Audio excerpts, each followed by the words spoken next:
السلام علیکم ویورز، آپ دیکھ رہے ہیں انصار عباسی کا یوٹیوب چینل اے اے ویوز. میں ہوں قاسم عباسی. جیسا کہ آپ دیکھ رہے ہیں ہمارے ساتھ موجود ہیں پاکستان کی بہت بڑی پولیٹیکل شخصیت، سابق وزیر اعظم اور پی ایم ایل این کے وائس پریزیڈنٹ شاہد حقان عباسی صاحب. السلام علیکم. سر سب سے پہلے تو بتائیں کہ 2 دن قبل جو پارلیمنٹ کے باہر ہوا وہ اندر ووٹ آف کانفیڈنس ہو رہا تھا، توجہ آپ لوگوں نے زیادہ لے لی، ہاتھا پائی بھی ہم نے دیکھی، تو کچھ ہوا تو نہیں آپ کو؟ سب سے پہلے تو نہیں ہمیں کچھ نہیں ہوا، لیکن یہ بدنصیبی ہے کہ سیاست اس نہج پہ پہنچ گئی ہے کہ کوئی شخص آج محفوظ نہیں ہے. ہم 6 MLA تھے، ہم پریس کانفرنس کر رہے تھے اور وہاں پر ایک بڑا مجمع 100-150 لوگوں کا ہم پہ حملہ آور ہوا.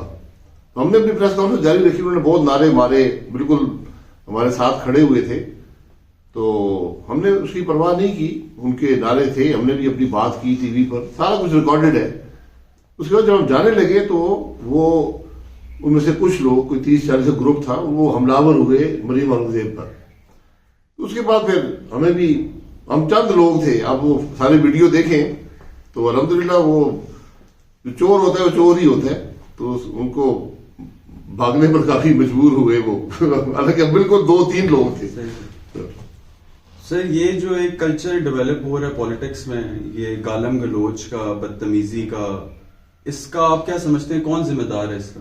دیکھیں ذمہ دار ہم سارے ہیں، لیکن میں یہ کہوں گا کہ آپ نواز شریف صاحب 35 سال سے سیاست میں ہیں، ایک ان کا جملہ بتا دیں، ایک لفظ بتا دیں جو کسی کی حد تک میں کیا گیا ہو. بلکہ ایک دفعہ پچھلی گورنمنٹ کے اندر میں وزیر تھا اس وقت، تو ایک واقعہ ہو گیا پارلیمنٹ کے اندر، تو وہ میں وہیں تھا، وہ کچھ مس انڈرسٹینڈنگ سی ہوئی، بہرحال وہاں پر کچھ تلخی ہوئی. تو میں واپس کرسی پہ آ کے بیٹھا تو جو پی ایم ہاؤس کا سٹاف تھا، ایک بندہ آیا، اس نے کہا جی آپ کو بلا رہے ہیں پی ایم صاحب. تو میں گیا تو انہوں نے کہا جی آپ کیا کر رہے ہیں، آپ اتنے سینئر آدمی ہیں، اس طرح آپ لڑائی جھگڑا کر رہے ہیں. تو انہوں نے بڑی سختی سے مجھے منع کیا کہ ویسے کام مت کیا کریں، حالانکہ وہ ایک غلط فہمی تھی. تو ہمیشہ سے پاکستان مسلم لیگ نون کا بھی اور پیپلز پارٹی کا بھی کلچر یہ رہا ہے کہ ان چیزوں کو اوائڈ کیا جائے. اسمبلی کے اندر اشتعال آ جاتا ہے، باتیں ایسی ہو جاتی ہیں، تلخی ہو جاتی ہے، پھر وہ ختم کر دی جاتی ہے. اب مشکل یہ پیدا ہو گئی ہے کہ جو لیڈر آف دا ہاؤس ہے، جب پرائم منسٹر ہوتا ہے وہ لیڈر آف دا ہاؤس ہوتا ہے، وہ سب کا لیڈر ہوتا ہے، چاہے اپوزیشن بینچز بنو یا، جب وہ خود گالی گلوچ کرنی شروع کر دے، یعنی اس دن بھی آپ دیکھیں کہ جو تقریر پرائم منسٹر نے کی ہے اس میں یہ پارلیمان کا اصول ہوتا ہے کہ جو شخص پارلیمان میں موجود نہ ہو اس کا نام آپ نہیں لیتے، اس کے بارے میں بات نہیں کرتے، کیونکہ وہ اپنے آپ کو ڈیفینڈ نہیں کر سکتا. اور اسپیکر کا یہ کام ہوتا ہے کہ اس کو روکے، چاہے وہ جو بھی ہو. وہاں پر اس نے نام لے لے کر پارلیمان کے ممبران کی، سابقہ وزیر اعظموں کی اس نے گالیاں نکالی، ان کو دھمکیاں دیں، ان کو ان کی حد تک کی بےزتی کی، اور اسپیکر خاموش بیٹھا رہا. تو جب یہ روایات پڑ جائیں گی تو یہی آج کل ہر چیز ہر آدمی دیکھتا ہے. تو جب ان کے سپورٹر دیکھتے ہیں کہ ہمارا لیڈر یہ کام کر رہا ہے تو وہ بھی شیئر ہو جاتے ہیں. تو پھر دیکھیں ہم بالکل برداشت ہونی چاہیے حد، لیکن تحمل ایک حد تک ہوتا ہے. جب کوئی آپ کو گالی نکالے گا تو پھر اس کا جواب دینا پڑتا ہے، جب وہ ہاتھ اٹھائے گا تو پھر ہاتھ اٹھانا پڑتا ہے. مطلب جب سے پی ٹی آئی آئی ہے، پی ٹی آئی کی طرف سے یہ جو رواج ہے پالیٹکس یہ میں، پچھلے الیکشن سے یہ معاملہ سارا شروع ہوا ہے. اس سے پہلے بھی یہی پارلیمان تھا، ایسی باتیں ہوئی ہیں اسمبلی کے اندر، لیکن جب سے یہ آئے ہیں حکومت کے وزراء گالیاں نکالتے ہیں، وزیر اعظم گالیاں نکالتا ہے، یہ سلسلہ جاری ہے. چلیں سر اب آتے ہیں پالیٹکس کی طرف. تو یوسف رضا گیلانی صاحب کے پہلے الیکشنز کی بات کرتے ہیں، سینیٹ الیکشنز کی. وہ جیتے، اپوزیشن کی طرف سے ایک بھرپور قسم کی کامیابی ہوئی ہے. تو حکومت جو ہے، حکومت نے کہا کہ بہت سے ویڈیوز سامنے آئے اور انہوں نے کہا کہ پیسہ چلا ہے بہت سا. شبلی فراز صاحب کل کہہ رہے تھے کہ اور بھی بہت سی ویڈیوز ہیں جو کہ وہ سامنے لائیں گے اور بے نقاب کریں گے اپوزیشن کو. تو اس بارے میں آپ کیا کہیں گے؟ سو بسم اللہ، جس کے پاس ویڈیو ہے وہ چلا جائے الیکشن کمیشن کے پاس، وہی فورم ہے ان ویڈیوز کے لیے. لیکن بات یہ ہے کہ اگر ویڈیو ہوئی ہیں تو پیسے دینے والے بھی تھے اور لینے والے بھی تھے، تو کیا آپ انہی پیسے لینے والوں سے اعتماد کا ووٹ لے کر آج وزیر اعظم ہیں؟ سوال تو یہ اٹھتا ہے کہ جن لوگوں پر آپ الزام لگا رہے ہیں یہ وہی لوگ ہیں جنہوں نے آپ کو یہ جو جعلی اور غیر قانونی ووٹ آف کانفیڈنس تھا وہ دیا ہے. تو بات بڑی گہری ہو گئی ہے. میں آپ کو حقیقت سے کہتا ہوں, میں خود اس معاملے میں تھا. جو آدمی الیکشن لڑتا ہے وہ ہر ووٹر کے پاس جاتا ہے. یہاں 340 ووٹر تھے. ہم بہت سے لوگوں کے پاس گئے, ہمارے تعلقات ہیں, پرانے ہیں, دوستی ہے, اکٹھے رہے ہیں, پارٹیوں میں, پارلیمان میں رہے ہیں. آپ یقین کریں کہ میں خود حیران ہو گیا کہ کتنی شدت سے لوگ نفرت کرتے ہیں اپنی حکومت سے اور اپنے وزیر اعظم سے. کسی شخص نے پیسے کی ڈیمانڈ کا ذکر بھی نہیں کیا. انہوں نے کہا جی ہم آپ کے ساتھ ہیں, بتائیں کیا کرنا ہے. ہم تنگ ہیں حکومت سے, حلقے میں جانے کے قابل نہیں ہیں, ہماری سیاست ختم ہو گئی ہے, حکومت نہ عوام کے کام کرتی ہے نہ حلقے کے کام کرتی ہے.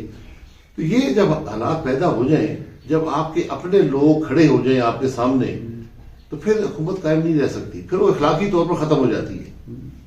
سر آپ نے ابھی کہا کہ جس طرح عمران خان صاحب نے ووٹ آف کانفیڈنس جو ہے انہی ایم این ایز سے لیا جنہوں نے وہ کہتے ہیں کہ پیسے کھائے ہوئے تھے. تو کیا یہ تھوڑا مورالٹی کے اوپر کوشچن نہیں کرتا کہ پہلے آپ لوگ اپنی جیت کو سیلیبریٹ کر رہے ہیں وہ انہی لوگ ایم این ایز کو پیسہ دے کے, اور پھر بعد میں پرائم منسٹر کو اپوز کر رہے ہیں کہ انہوں نے ووٹ آف کانفیڈنس انہی ایم این ایز سے لے کے جیتا. نہیں, ہم نے تو الیکشن لڑا نا, ہم نے کسی شخص کو پیسہ نہیں دیا, نہ پیسے کی بات ہوئی ہے.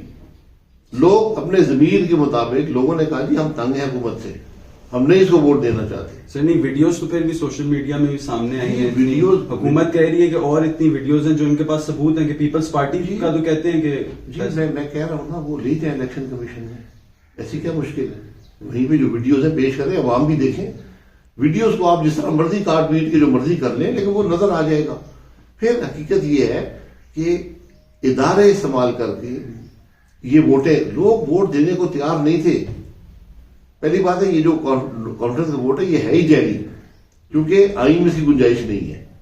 آئین میں صرف ایک گنجائش ہے کہ صدر وزیر اعظم سے کہے کہ تمہاری اکثریت نہیں رہی, اب تم ووٹ آف کانفیڈنس لو. یہ آرٹیکل 91 سب کلاس 7 کہتی ہے. اب یہاں کوئی ایسا ثبوت نہیں کہ صدر نے کہا ہو کہ تمہاری میجورٹی ختم ہو گئی ہے. تو یہ ووٹ کیسے ہوا؟ ہمیں دکھائے نا اسپیکر کہ کہاں پہ خط آیا ہے صدر کا کہ جو میجورٹی ہے پریزیڈنسی ختم ہو گئی ہے. تو یہ بات جن لوگوں نے ووٹ دیا اپنے ضمیر پر دیا, وہ خوش نہیں تھے حکومت سے. اس کے بعد آپ نے ادارے استعمال کیے, حالانکہ اس ووٹ سے پہلے بھی ہر ایم این اے کو بلا کر, وزیر اعلیٰ بھی وہاں بیٹھا پنجاب کا, 5-5 7-7 ارب روپے کی اسکیمیں, 10-10 ارب کی اسکیمیں, ذاتی کام سب ان سے کیے گئے اور وعدے بھی کیے گئے. اس کے باوجود کم از کم 17 لوگوں نے ووٹ نہیں دیا. یہ بڑا لمحہ فکریہ ہے اس حکومت کے لیے, اور اس حکومت کی تمام جو ساکھ ہے, جو موریلٹی ہے, وہ ختم ہو گئی ہے. ٹھیک. اچھا سر, اپوزیشن میں کچھ لوگ, محسن داور صاحب جس طرح ہیں, انہوں نے کہا کہ یہ بہت سے لوگ ووٹ آف کانفیڈنس ڈالتے ہوئے نہیں تھے, موجود نہیں تھے اسمبلی میں. تو کیا اس طرح کی بھی کوئی بات؟ جی, جو لوگ وہاں تھے, جو سٹاف جنہوں نے سے بات کی ہے, انہوں نے کہا تقریباً 165 سے 170 لوگ تھے, اور اس میں کچھ ان الیکٹڈ لوگ بھی تھے جو ووٹ نہیں دے سکتے. ان کو کیوں لایا گیا؟ جب آپ پولنگ کراتے ہیں تو گھنٹیاں بجتی ہیں. جب گھنٹیاں بجتی ہیں تو جو لوگ الیکٹڈ نہیں ہوتے وہ باہر چلے جاتے ہیں, اور جو لوگ ووٹ دینا چاہتے ہیں وہ اندر آ جاتے ہیں. لیکن یہاں پر کم از کم 5 افراد بیٹھے رہے جو نیشنل اسمبلی کے ممبر نہیں ہیں. وہ ایڈوائزر ہونے کے ناطے وہ اسمبلی میں بیٹھ سکتے ہیں. اچھا سر, موونگ آن ورڈ سر, پہلا مارکا جو تھا سر وہ آپ لوگ جیت گئے سینٹ الیکشن جو ہے. دوسرا پرائم منسٹر صاحب ووٹ آف کانفیڈنس لے آئے, حکومت کہہ رہی ہے کہ وہ لوگ جیت گئے. اب آگے آ رہے ہیں چیئرمین سینٹ کے الیکشنز اور ڈپٹی چیئرمین سینٹ کے الیکشنز. اس پر آپ کیا سمجھتے ہیں؟ آپ لوگوں کی میجورٹی نظر آتی ہے کہ سینٹ میں آپ لوگوں کی میجورٹی ہے؟ نہیں, یہ مارکے نہیں ہے, یہ لمحہ فکری ہے سب کے لیے. یہ حکومت اپنی اکثریت کھو چکی ہے. وہ مجبور ہوئی کہ اپنی جعلی اکثریت شو کرے کہ نہیں ہمارے پاس اکثریت ہے. اس کے لیے میں نے خود جو تماشا دیکھا ہے, یہ جو نیوٹرلٹی کا سارا معاملہ ہے کہ جی فوج نیوٹرل ہے, ادارے نیوٹرل ہیں, ایسی قتل کوئی بات نہیں رہی. یہ سارا لبادہ ختم ہو گیا اس دن. سر ڈسکا میں جو ہوا, ڈسکا میں جو پہلے ہوا, چلے ہم ڈسکا میں کہتے تھے صوبائی حکومت نے کر دیا, لیکن یہاں تو ہماری آنکھوں کے سامنے ہوئے.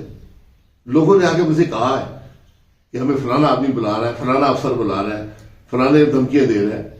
تو یہ جب آپ اس جعلی قسم کی اعتبار کی ووٹ لیتے ہیں اداروں کے سہارے پر، پھر حکومتیں نہیں چلتی. سر نہیں، زرداری صاحب نے، بلاول صاحب نے سوری کہا، آپ کی پارٹی کے ثناء اللہ صاحب نے کہا، رانا ثناء اللہ صاحب نے، کہ اسٹیبلشمنٹ نیوٹرل ہی نظر آ رہی ہے. آپ لوگ جیتے، گیلانی صاحب جیتے، اس وقت اسٹیبلشمنٹ نیوٹرل تھی. آپ لوگ، ان کی پارٹی نے بھی کہا کہ اسٹیبلشمنٹ نیوٹرل تھی. تو ووٹ آف کانفیڈنس پہ اور ابھی آگے سینٹ الیکشن میں آپ کے خیال میں کہ اسٹیبلشمنٹ کا رول ہوگا؟ نہیں، اسٹیبلشمنٹ نیوٹرل نہیں تھی. شروع میں نیوٹرل تھی. جب لوگ زیادہ ٹوٹ گئے تو آخری رات ووٹ کے وقت بھی لوگوں کو واپس دھمکیاں دی گئیں اور واپس 15-20 لوگ واپس چلے گئے. لیکن جب یہ ووٹ آف کانفیڈنس ہوا ہے تو بالکل اتنی سختی میں نے زندگی میں نہیں دیکھی جس قسم کی سختی ان ایم این ایز پر ہوئی ہے. آپ کے سامنے 2 ایم این ایز نے کہا ہے اپنے دوستوں کو کہ ہمیں کنٹینر میں جا کے بند رکھا ہے 4 گھنٹے اندھیرے میں. اس کے بعد ہمیں ہوش آیا کہ مطلب ووٹ اب دے ہی دینا چاہیے. تو یہ اس قسم کی باتیں ہوئی ہیں، اب اس سے آپ نفی نہیں کر سکتے. تو اس سے پہلے گیلانی صاحب نے بھی کہا کہ اس وقت کوئی انٹرفیئرنس نظر نہیں آتی، نیوٹرلٹی ہے. پھر رانا ثناء اللہ صاحب نے کہا. لیکن جب باتیں نظر آ گئی تو پھر کہنا پڑتا ہے. ٹھیک، تو اس کو کاؤنٹر کرنے کا کیا طریقہ ہے؟ ماضی میں بھی آپ نے دیکھا، آپ لوگوں نے کوششیں کی سینٹ الیکشنز بھی جیتنے کی، چیئرمین سینٹ کو بھی ریموو کرنے کی کوششیں کی، پر آپ لوگوں نے کہا کہ الیجڈ انوالومنٹ تھی آرمی کی طرف سے، اسٹیبلشمنٹ کی طرف سے. تو ابھی فیوچر میں آپ کیا کوئی کاؤنٹر اسٹریٹجی آپ لوگوں کے پاس ہے کہ آپ کے پاس، کیونکہ میجورٹی بھی ہے اپوزیشن کے پاس، تو ایسا کیا طریقہ ہے کہ آپ لوگ اس سب چیزوں کو دیکھتے ہوئے سینٹ الیکشنز کوئی ہے امکان جیتنے دیکھیے، کا؟ سینٹ الیکشن 3 سال بعد ہوتے ہیں.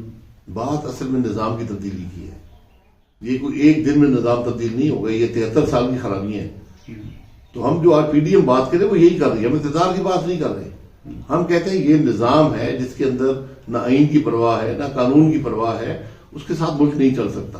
اور یہ نظر آتا ہے ان الیکشن میں. آپ دیکھ لیں، آپ کے سامنے 2018 میں چیئرمین سینٹ کا الیکشن ہوا، وہ آدمی منتخب ہوئے جس کو کوئی ووٹ ہی نہیں تھا. پھر اس کے ساتھ عدم اعتماد ہوا. جب آنے سے پہلے جو کھانا تھا اس پر 64 لوگ تھے. جب اسمبلی کے اندر کھڑے ہوئے تو 64 لوگ تھے، جب ووٹ پڑے تو 50 تھے، اور جب واپس گئے تو پھر بھی 64 تھے.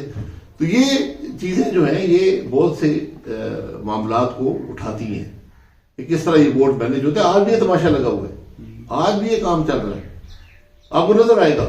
تو یہ چیئرمین کے سینٹ الیکشنز کو آپ کس طرح دیکھتے ہیں؟ مطلب کہ یہ انتہائی متنازع، انتہائی اس کے اندر انٹرفیئرنس کا امکان نہیں ہو رہی ہے. تو کوئی بیک گراؤنڈ ڈائلاگ چل رہا ہے؟ پہلے ہم دیکھتے تھے آپ کی پارٹی کے مریم نواز شریف صاحبہ اور نواز شریف صاحب جو ہیں، پہلے بڑی سخت ٹون ان کی ایک نظر آتی تھی. اب گریجولی دیکھتے ہیں کہ ان کی ٹون بھی لائٹ ہو رہی ہے. کیا کوئی بیک گراؤنڈ کنورسیشنز چل رہی ہیں؟ کوئی دیکھیں، ٹون لائٹ ہونے کی بات نہیں ہے. ہمارا یہ کام ہے کہ آئین کی بات کریں. اس میں اگر کوئی آدمی آئین توڑتا ہے تو اس سے ہم نیگوشیشن تو نہیں ہو سکتی نا. غیر قانونی باتوں سے نیگوشیشن نہیں ہو سکتی، آئین کے توڑنے والوں سے نیگوشیشن نہیں ہو سکی. آپ ملک کے اندر معاملات کو چلانا چاہتے ہیں، آپ کے ذہن میں کچھ ہے، آپ بیٹھ کے بات کر لیں، آئین میں ترمیم کر لیں. اگر فوج ایک رول چاہتی ہے ملک کی چلانے میں تو بالکل، کچھ ممالک میں یہ چیزیں ہیں، حالانکہ یہ چلتی ہی نہیں ہے، لیکن چلے آپ بات کر لیں کہ براہ راست رول نظر آئے. یہ ممکن نہیں ہے کہ ایک حکومت ہو اور ادارے جو ہیں اس کو انڈرمائن کر رہے ہیں، اس کو توڑ رہے ہیں. وہی ادارے جنہوں نے حکومت کو چلانے میں مدد کرنی ہے، آج وہ اپوزیشن کو توڑ رہے ہیں، وہ حکومتوں کو انڈرمائن کر رہے ہیں. یہ چیزیں نہیں چل سکتی ہیں. یہ ہم نے بہت تجربے کر لیے ہیں اور ہمیشہ نقصان ملک کا ہی ہوا ہے. تو مطلب انٹر انسٹیٹیوشنل کسی بھی طریقے کا ڈائلاگ جو ہے وہ کامیاب نہیں ہو رہا؟ نہیں، ڈائلاگ ہے نہیں. انٹر انسٹیٹیوشنل یا انسٹیٹیوشن ڈائلاگ جو ہے عوام کے سامنے ہونا چاہیے. ہر ایک آدمی اپنا موقف رکھے کہ میں کیا سمجھتا ہوں. یہ ممکن نہیں ہے کہ الیکشن میں انٹرفیئرنس ہو رہی ہے، الیکشن چوری ہو رہے ہیں، چیئرمین سینٹ بن رہے ہیں یہاں پر. اس قسم کی باتیں جو ہیں یہ ملک کے لیے مفید نہیں ہے. چلیں سر آگے بڑھتے ہیں.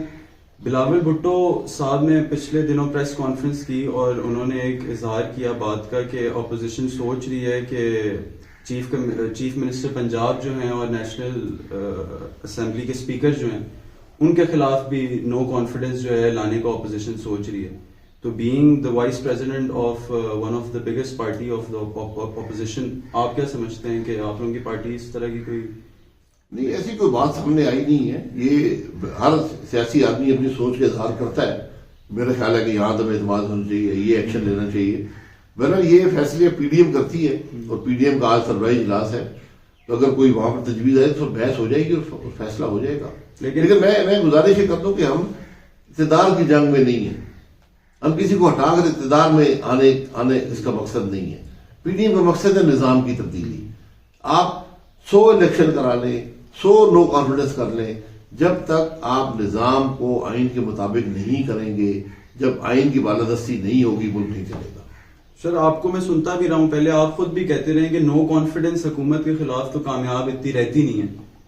تو کیا اگر بلاول صاحب نے زور دیا اس پوائنٹ پر تو کیا آپ لوگ ان کا ساتھ دیں گے یا آپ نہیں, وہ اپنی دلیل دے دینا.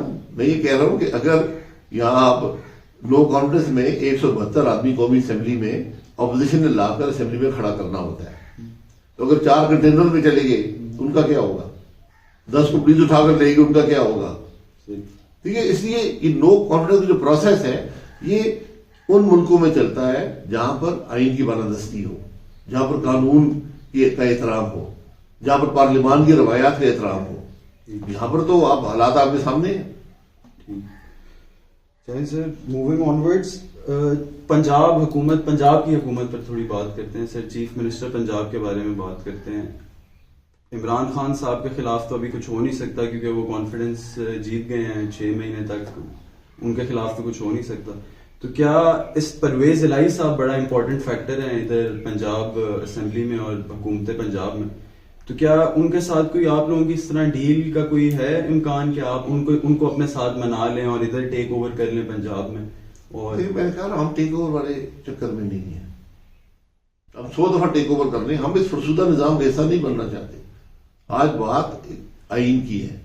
جب یہ فیصلہ ہو جائے کہ ملک آئین کے مطابق چلے گا, اس کے اندر ہر چیز ممکن ہے. اور یہ جو تاثر دیا جاتا ہے کہ پرویز الہی صاحب کو چیف منسٹر بنا دیں, تو 161 ممبران کی جماعت جو ہوتی ہے وہ 10 ممبران والے کو چیف منسٹر نہیں بناتی.